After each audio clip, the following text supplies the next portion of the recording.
Siapa Mr. H ni? Inilah operator Anwar Ibrahim. Operator yang buat kerja ni, Mr. H. Dialah operator yang buat kerja ni. Sebab apa?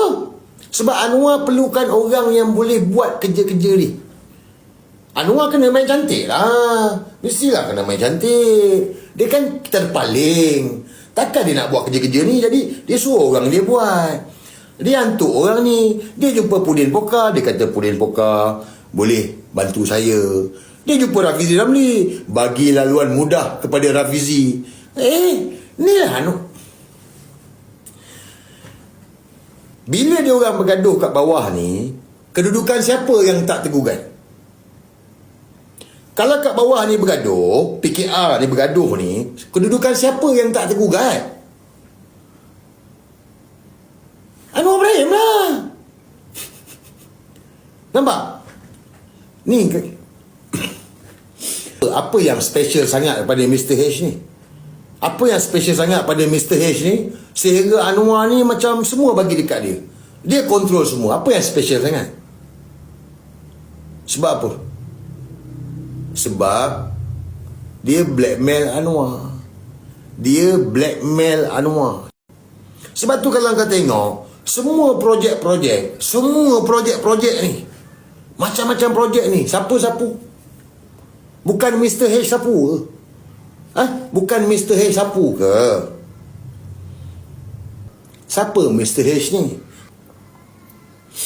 Wahab dakwa Mr. H arah rakam perbualan dengan Agus. Korang lupa ke video Agus dengan Wahab tu? Korang dah lupa dah?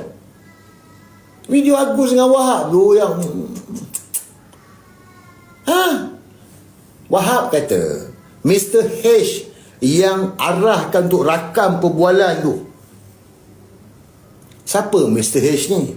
Inilah operator Anwar Ibrahim. Kerja dia ni operator. Semua benda, colik beli, ahli parlimen PIK bersatu dia beli, buat kerja-kerja black op. Jadi hari ni yang Rafizi Ramli ni, tim Rafizi Ramli ni kalah ni Mr. H lah. Rafizi tahu benda ni. Sebab itu Rafizi keluar semalam, dia perang terus. Tapi sebuatlah malam ni, satu, nak fahamkan rakyat situasi. Kedua je, aku nak ingatkan ahli PKR. Korang jangan bergaduh sama korang yang sebenarnya. Kau kena lawan Anwar Ibrahim. Sebab ini arahan daripada Anwar. Kau faham tak? Ni budak-budak PKR duk bergaduh apa semua, Rafizi ni apa semua, Izzah. Sebenarnya Anwar yang arahkan. Dia punya kerja, dia punya pasal. Dia yang suruh. You have to face it. Faham tak?